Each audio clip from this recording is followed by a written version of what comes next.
Cordial saludo, mi nombre es Carolina Álvarez, soy médica psiquiatra de la Universidad Nacional y estudiante de maestría en la gerontología de envejecimiento y vejez, y voy a hablarles inicialmente sobre el examen mental, su importancia en psiquiatría, ¿cierto? Y cómo aplicarlo. Entonces el examen mental es una de las herramientas principales que tenemos en psiquiatría para poder acercarnos a una evaluación completa del paciente, ¿cierto? Y para poder acercarnos a hacer un diagnóstico y por ende pues que se pueda formular un tratamiento adecuado. Entonces en el examen mental primero lo que vamos a tener en cuenta es primero el porte y la actitud del paciente que entra a nuestro consultorio. Entonces el porte y la actitud nos van a indicar pues cómo el paciente se presenta ante el mundo, ¿cierto? Y cómo interactúa con su ambiente externo, ¿cierto? Y con otros sujetos. El porte generalmente puede ser acorde o adecuado al ambiente o inadecuado o no acorde. La actitud, que como les decía, nos habla de la interacción de esa persona con el ambiente, puede ser de diferentes tipos. Entonces, por ejemplo, está la actitud de cooperación, donde vemos que el paciente pues colabora con la entrevista, la actitud de desconfianza, donde el paciente está desconfiado ante nosotros por algún otro motivo, de pronto porque está con delirios de persecución o porque está pensando que alguien le quiere hacer daño, entonces está desconfiado o suspicaz. La actitud de interés es que está interesado en la conversación que se está llevando a cabo. La actitud, por ejemplo, seductora, son pacientes que tienen, por ejemplo, que están en episodio maníaco y un trastorno bipolar, tratan de estar como en mayor confianza con el entrevistador, ¿cierto? Está, por ejemplo, la actitud de indiferencia, donde vemos que el paciente pues no coopera mucho con la entrevista. Más o menos que en actitud podríamos tener como esos diferentes tipos, en resumen. Pueden haber muchos más, pero pues esos son como los que más podemos ver en la consulta. Está además, entonces hablamos del estado de conciencia, ¿cierto? Que la conciencia es la función mental que nos permite hacer una integración de la parte sensorial, sensitiva, intelectual y afectiva, ¿cierto? Y digamos que a través de ella la persona tiene el conocimiento sobre sí misma en relación con las dimensiones de tiempo y de espacio. Entonces acá podemos hablar, por ejemplo, del estado de conciencia que está alerta, o sea, está vigilante la persona, puede entablar una conversación porque está vigilante. Confusión, donde la persona está desorientada, generalmente en tiempo y espacio, y generalmente puede asociarse con alteraciones de la sensopercepción, o sea, presentar alucinaciones visuales o auditivas, y puede haber agitación psicomotora, o sea, un aumento de la actividad motora que puede llegar a ser riesgosa. También puede estar la somnolencia, que es que la persona se queda fácilmente dormida cuando no hay un estímulo externo que lo active, ¿sí? Está la obnubilación, en donde también va a haber está alterado el estado de conciencia, ¿cierto? Va a haber menos respuesta a estímulos externos, ¿sí? Y pues el coma, ¿cierto? Que es el superficial y el profundo, donde no hay actividad motora voluntaria, ¿cierto? Hay presencia de reflejos, pero no va a haber una actividad motora voluntaria, tampoco va a haber producción del lenguaje, ¿sí? Entonces, digamos que esos serían como las alteraciones del estado de conciencia más severos, ¿sí? El coma, sobre todo el coma profundo. Ya con respecto a la orientación, ¿cierto? Que la orientación puede ser en persona, en tiempo o en espacio, ¿sí? Entonces en persona pues en relación a él, cómo se llama, cuántos años tiene, ¿sí? En espacio, entonces en dónde estamos ubicados, ¿cierto? En qué piso estamos, cómo se llama este lugar. En tiempo, qué fecha es hoy, en qué año estamos, en qué mes, en qué día de la semana es hoy. ¿Listo? Que esto es muy importante, sobre todo por ejemplo para los pacientes con deterioro cognitivo, con algunas demencias como la demencia por enfermedad de Alzheimer. Tenemos también la memoria, ¿cierto? Entonces la memoria pues que es la capacidad como de registrar información, de retenerla y evocarla, pues como traerla al presente cuando la necesitemos.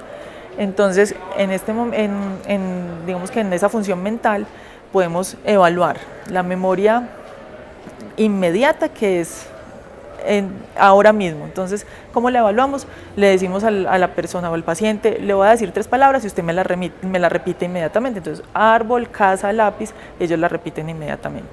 Luego sería la reciente, que es pedirle que esas mismas 3 palabras que se le dijeron que retuviera, se le van a pedir que la repita más o menos 5 minutos después. Entonces que nuevamente vuelva a decir árbol, casa, lápiz.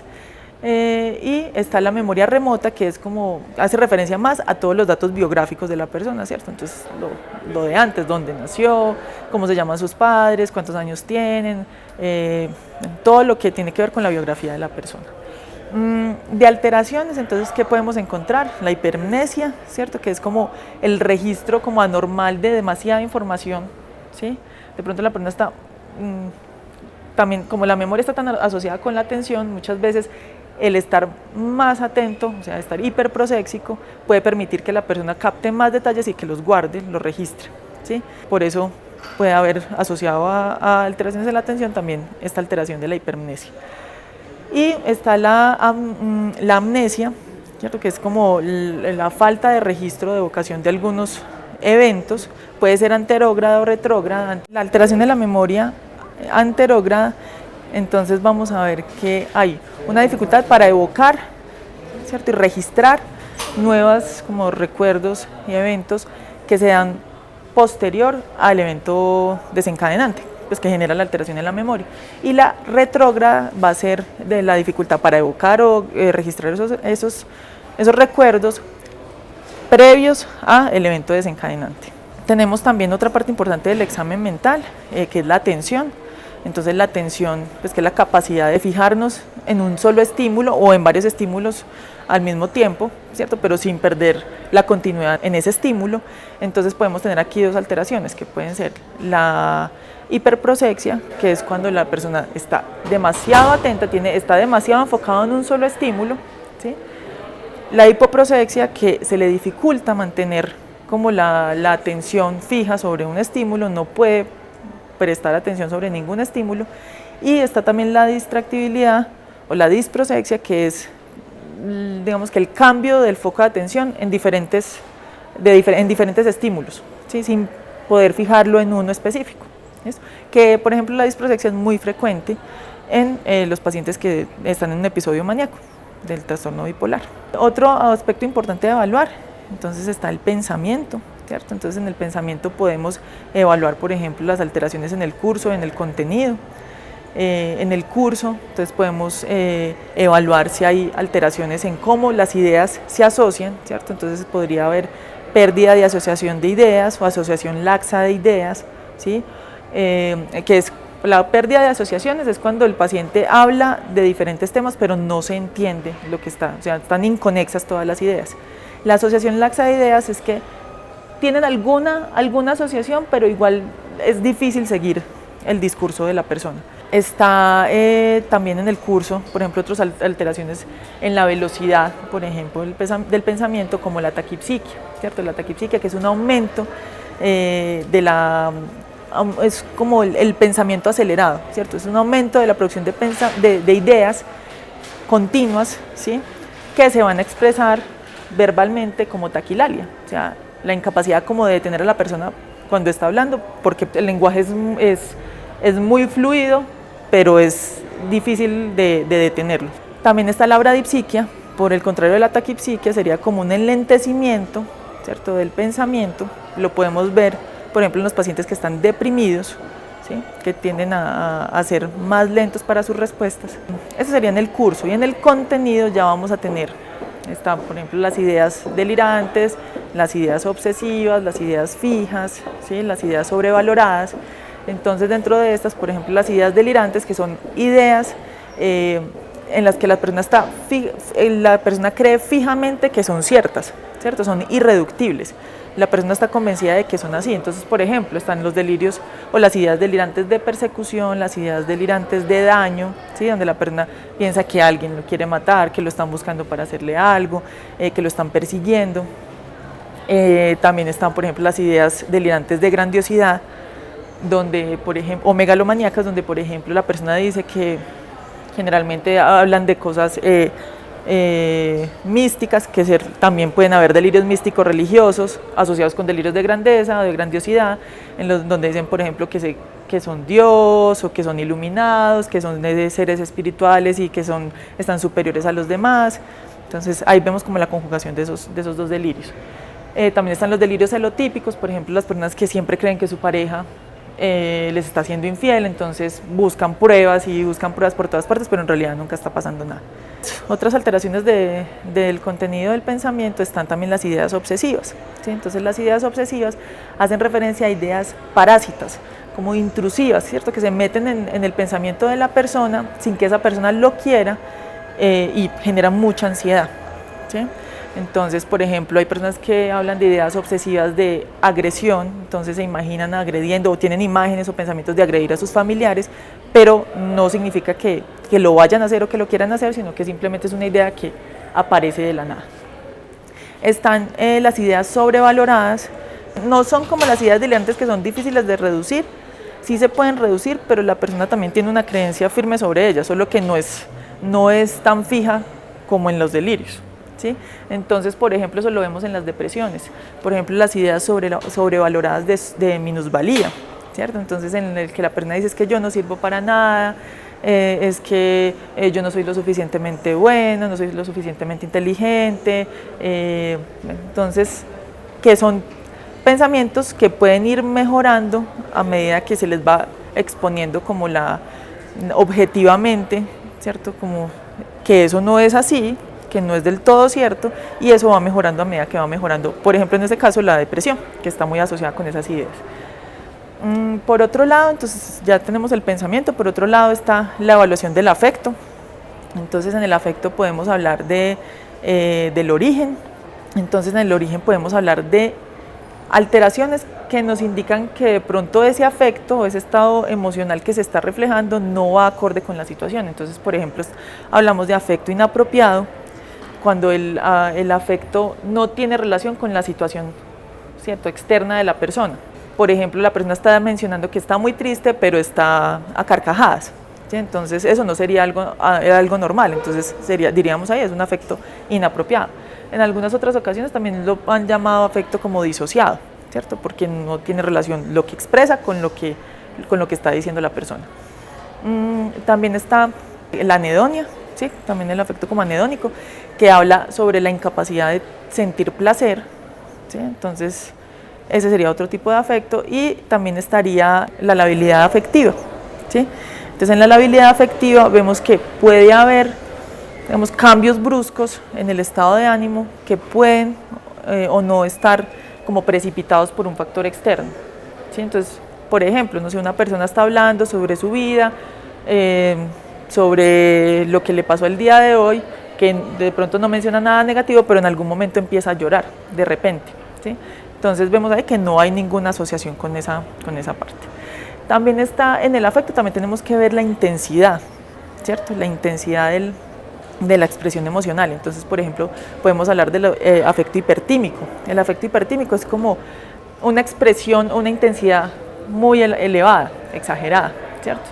Como lo vemos, por ejemplo, en los pacientes en episodio hipomaníaco o maníaco, que puede ser que estén irritables o alegres o eufóricos, pero es demasiado la intensidad, entonces puede estar o muy irritable o muy eufórico, por ejemplo. También tenemos ahí en la intensidad, entonces está el afecto constreñido, ¿cierto?, en donde hay disminución de esa expresión emocional, ¿sí?, pero no está totalmente anulada, sino que está un poco disminuida, ¿sí?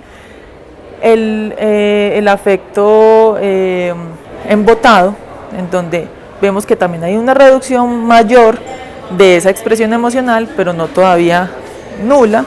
Sí, a veces es como difícil hacer como la distinción entre constreñido y digamos embotado, que embotado generalmente lo podemos evaluar cuando los pacientes tienen efectos secundarios de los medicamentos, ¿sí?, que uno los ve que están como, que no son tan reactivos, pero uno lo podría asociar a una causa externa, es que están de pronto como con tendencia a la somnolencia, entonces eso afecta también su estado de ánimo, su afecto.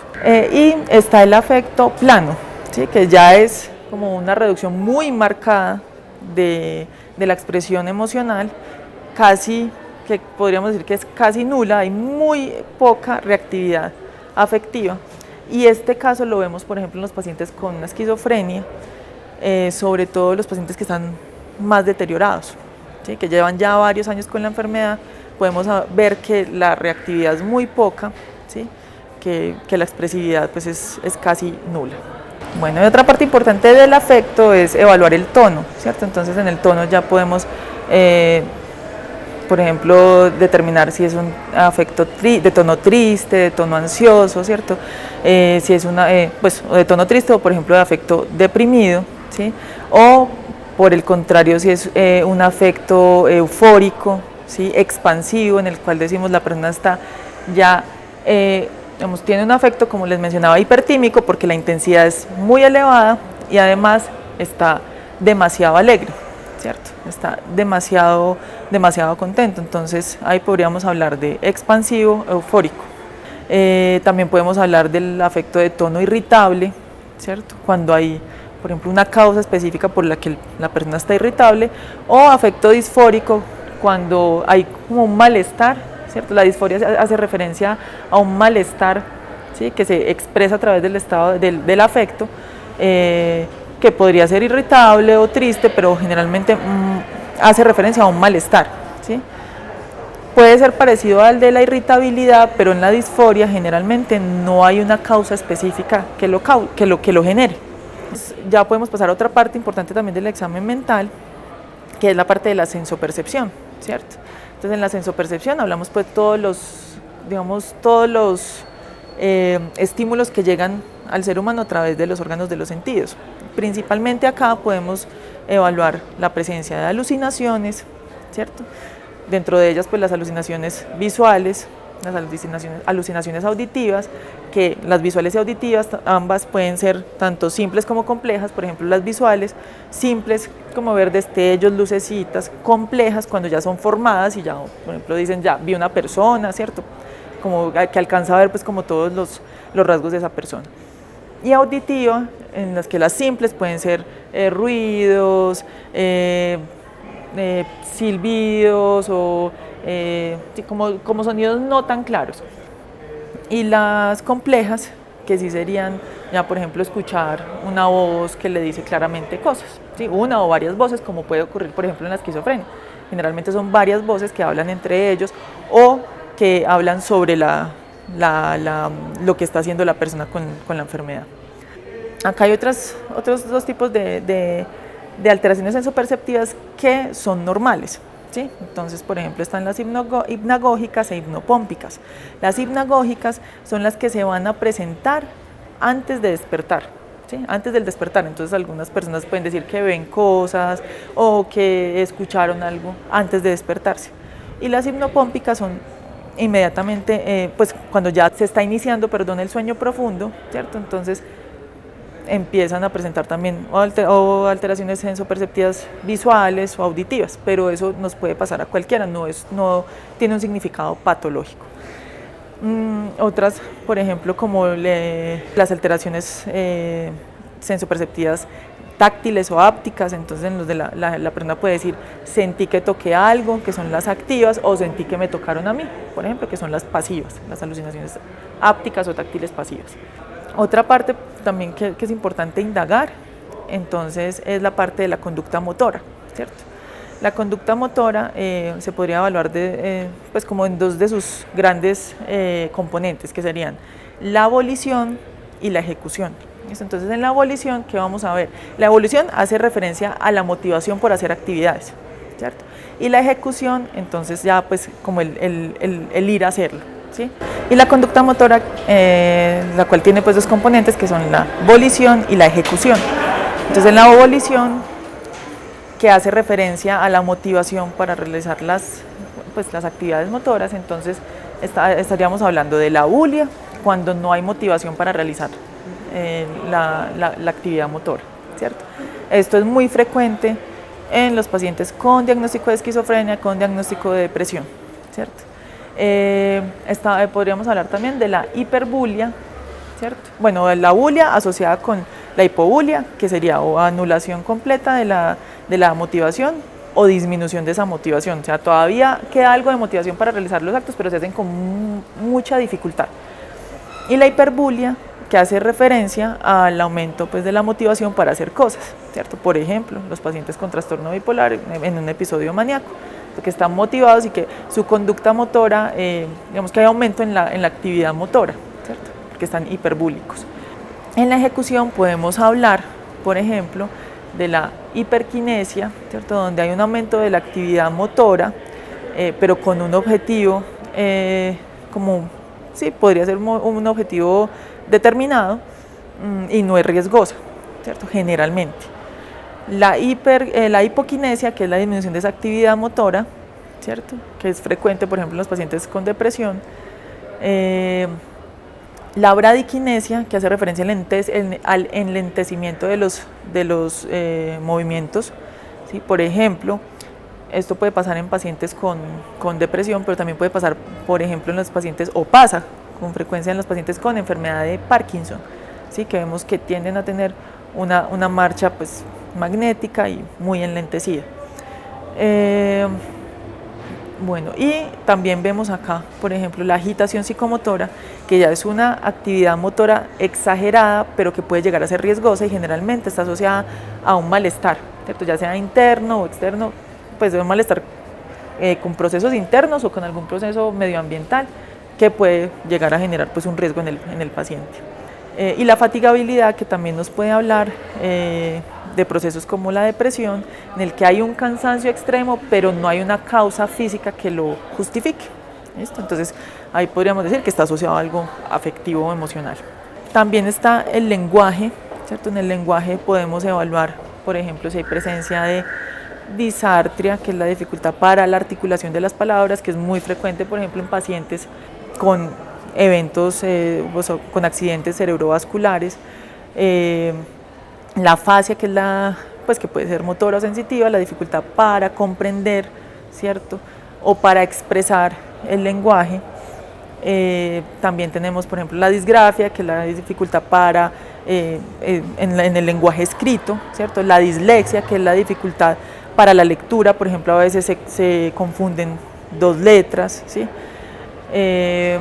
También está, por ejemplo, lo que les mencionaba ahora de la taquilalia, ¿cierto? Que es el aumento como de la velocidad del lenguaje, ¿sí? Y la bradilalia, que sería pues el enlentecimiento de esa velocidad del lenguaje. Seguimos con el juicio de realidad, que hace referencia a cómo la posibilidad de buscar alternativas a los problemas, ¿cierto? Dentro de un contexto y dentro de como un referente de valores de la persona y en general pues como donde se moviliza la persona para llevar a cabo una acción determinada, ¿cierto? Como para poner en curso ciertas acciones para alcanzar un objetivo. El raciocinio hace referencia como a la parte abstracta, ¿cierto? Como a la identificación de símbolos, ¿sí?